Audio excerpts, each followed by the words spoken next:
नमस्ते दोस्तों, मैं सुमित कुमार आपके सामने आज एक बेहद अहम और संवेदनशील मुद्दे पर बात करने जा रहा हूं।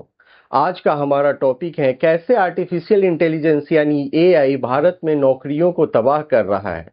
ये कोई साधारण खबर नहीं बल्कि एक ऐसा सच है जो हमारे देश के करोड़ों युवाओं के भविष्य पे सवाल खड़ा कर रहे हैं। मैं आपको डेटा, तथ्यों और वैश्विक परिप्रेक्ष्य के साथ ये समझाने की कोशिश करूंगा कि एआई का बढ़ता दबदबा हमारे लिए कितना खतरनाक साबित हो रहा है और हमारे नेता इस संकट से निपटने में कितने नाकाम साबित हो रहे हैं। सबसे पहले आइए कुछ ठोस डेटा पे नजर डालें।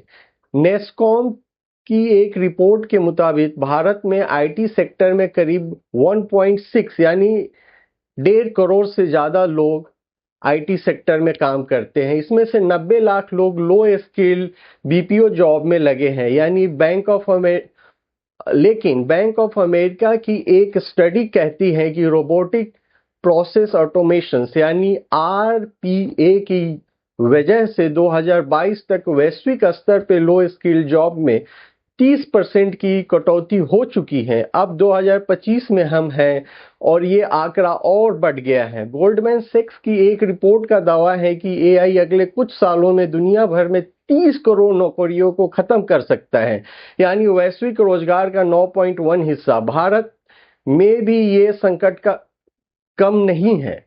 वर्ल्ड इकोनॉमिक फोरम का अनुमान है कि 2025 तक एआई जितनी नौकरियां खत्म करेगा उससे ज्यादा पैदा करेगा, करीब 1.2 करोड़। लेकिन सवाल ये है कि क्या हमारे पास वो स्किल है जो इन नौकरियों के लिए चाहिए।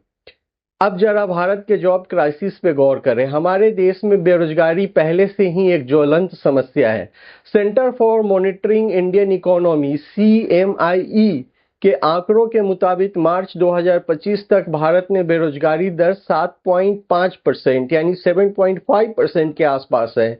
लेकिन असल तस्वीर इससे कहीं भयावह है। ग्रामीण इलाकों में जहां अभी 70% आबादी रहती है वहां नौकरियों का अकाल है और अब एआई का तूफान आ रहा है जो रिपीटेटिव टास्क जैसे डेटा एंट्री, कस्टमर सर्विस और फैक्ट्री जॉब को निगल रहा है।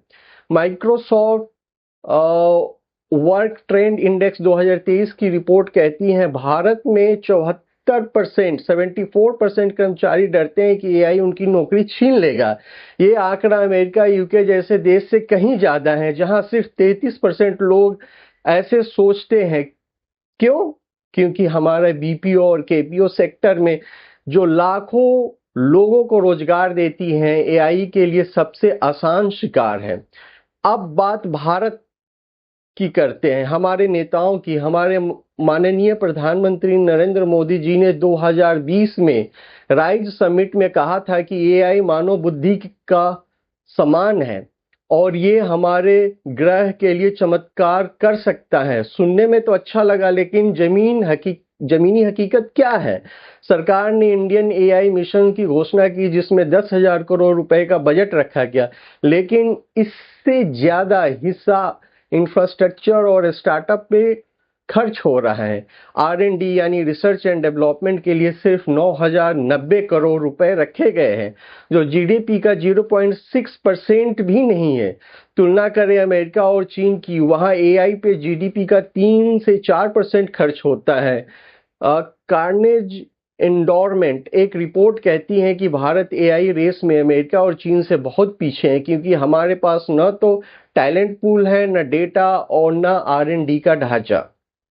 चीन और अमेरिका ने एआई में अपनी ताकत बढ़ाया है। चीन ने 58% कंपनियां एआई एक्टिवली डिप्लॉय कर रही हैं, अमेरिका में 25% कंपनियां एआई इस्तेमाल कर रही है और 43% इसकी संभावनाएं तलाश रही है। एसेंचर की रिपोर्ट कहती है कि 2035 तक एआई अमेरिका की अर्थव्यवस्था में 1.3% की अतिरिक्त ग्रोथ देगा, लेकिन भारत में एआई नौकरियों पैदा करने की जगह छीन रहा है। हमारे पास मल्टीलिंगुअल डेटा का खजाना है लेकिन उसका इस्तेमाल करने की रणनीति नहीं। हमारे नेता डिजिटल इंडिया और मेक इन इंडिया के नारे देते हैं लेकिन एआई में होने वाले जॉब डिस्प्लेसमेंट यानी खत्म होने को रोकने के लिए कोई ठोस प्लान नहीं दिखता। अब एक एग्जाम्पल लेते हैं रसिया यूक्रेन वॉर का। इस युद्ध में एआई का इस्तेमाल का एक नया डायमेंशन लगा है। रूस ने एआई पावर ड्रोन और फेशियल रिकॉग्निशन का इस्तेमाल करते हुए युद्ध के मैदान में अपना पकड़ मजबूत की। यूक्रेन ने भी एआई बेस्ड प्रोडक्टिव एनालिटिक्स से रूस की रणनीतियों को समझने की कोशिश की। ये दिखाता है कि एआई सिर्फ नौकरियों तक सीमित नहीं है बल्कि जियोपॉलिटिकल और सिक्योरिटी में भी गेम चेंजर है। लेकिन भारत में हमारे नेता इस देश में कितने तैयार हैं? जब चीन हमारे सीमा पे आक्रामकता दिखलाता है तो क्या हमारे पास एआई ड्रिवन डिफेंस स्ट्रेटेजी है?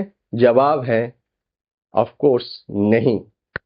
दोस्तों, ये संकट सिर्फ आंकड़ों का खेल नहीं, ये उन करोड़ों परिवारों की कहानी है जो रोजगार के लिए तरस रहे हैं। एआई का आना रुक नहीं सकता, लेकिन इसके असर को कम करने के लिए हमारे अप स्किलिंग और री स्किलिंग की जरूरत है।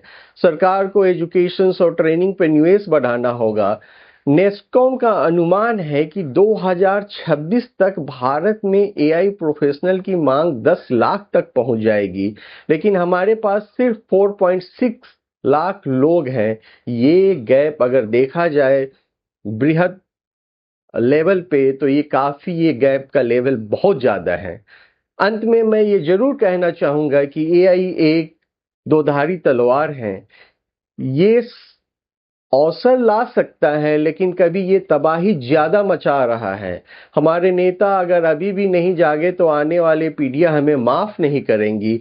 हम चाहे एक ऐसी नीति जो एआई को इंक्लूसिव ग्रोथ का जरिया बनाए, न कि जॉब क्राइसिस का कारण। ये वक्त है सोचने का, उठने का, लड़ने का, अपने हक के लिए, अपने रोजगार के लिए। बहुत बहुत धन्यवाद। जय हिंद।